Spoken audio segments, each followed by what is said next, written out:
In today's episode, I'm going to be replacing this leaking master cylinder on my Miata, as well as adding some stainless steel brake lines.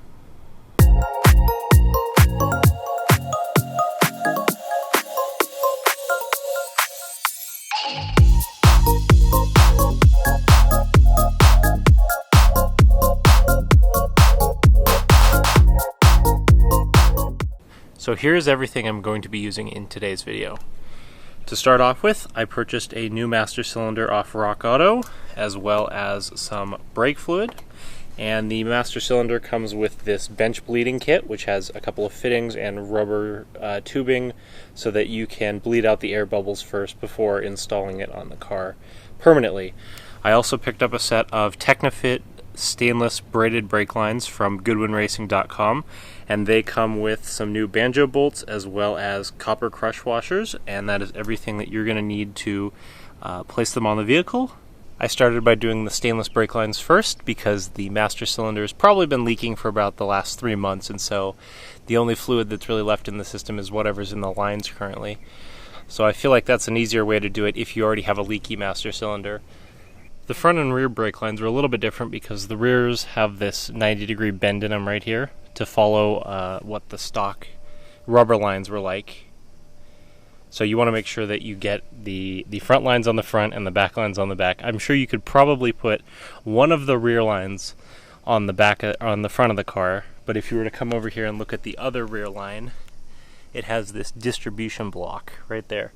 So it's a little bit easier to tell which ones are the front and which ones are the back based off this specific line right there. To start with taking off your brake lines, you're going to want to start with this banjo bolt, which is a 12mm. Make sure to have a drip pan underneath your brake lines, that way you don't mess up your nice driveway. Next, you'll need either a flathead screwdriver, like this, or a set of pliers to remove the retention clip. And then you will also need a 10mm line wrench to disconnect the hard brake line. Now that the old line's been removed, you can put on your new stainless steel lines. The only difference between this one and the rubber line that you just took off is that the nut on this end is slightly smaller. So when you put it back in here, it will not self-hold. You will also need a 17mm wrench to hold on this when you tighten it back down to the hard line. The line has been installed hand tight, so you want to go back through and you want to tighten the 12mm banjo bolt, and you want to take your 17mm wrench, hold the stainless line, and take a 10mm line wrench and tighten down the hard line. Everything has been tightened down, and successfully we were able to not spill any brake fluid back here on the control arm. So we just need to wash off this part of the caliper right here. I like to get just a random bottle that I have laying around, fill it up with water, and pour it over the top into the pan that we've been using for the brake fluid. All of the other brake lines will install just like the front one that I just showed you, except for the rear passenger one. It has this distribution block built into it, and it has 2 studs right here and here that hold it on with 2 nuts. The replacement stainless steel line only has 1 hole in it, but is designed to fit right there on the stud, so there's no fitment issues there.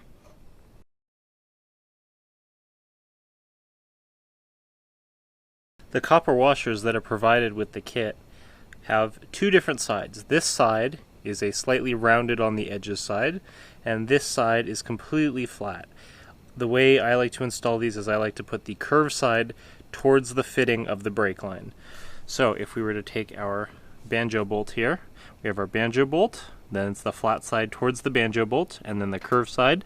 Then you would have your brake line in there, and then I would put this on there like that so that the curved side is also facing the brake fitting.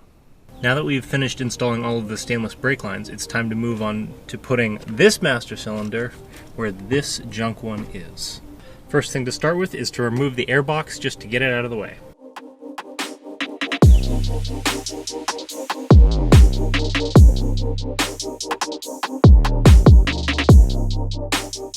Now that the air box is out of the way, we have more room to disconnect our brake lines.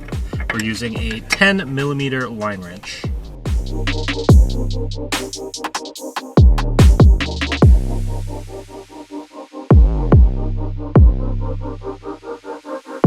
Now we're going to place our new new master cylinder back where the old one just was.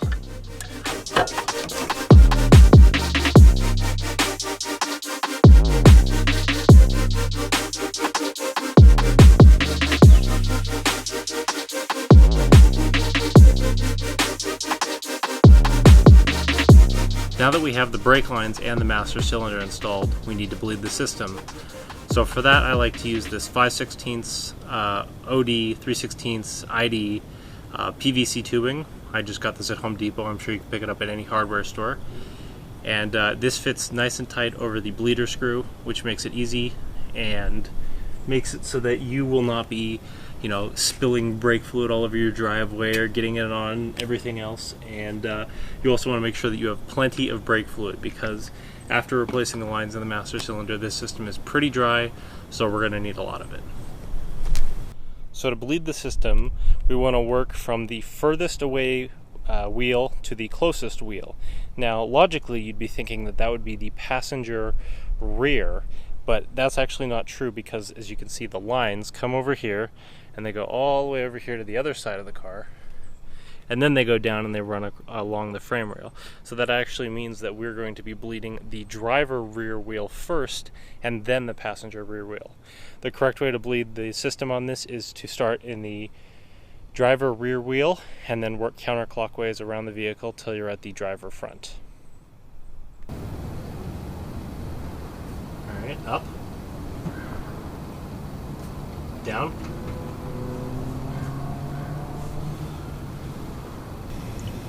up, down, up, down, up, down,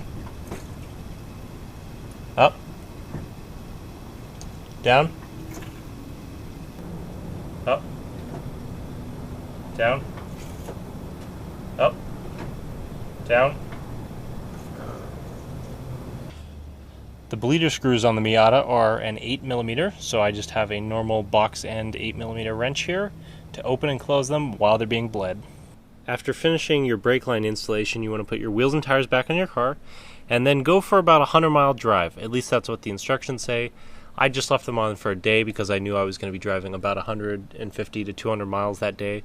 So after you drive that distance, you want to come back, you want to take your wheels and tires off, and you want to verify that all the bolts are still tight, you have no leaks coming from anywhere, and that all of the lines are in good condition and haven't been rubbing on your wheels, tires, suspension components, anything else like that. Anyway guys, thanks for watching, and we'll see you in the next video.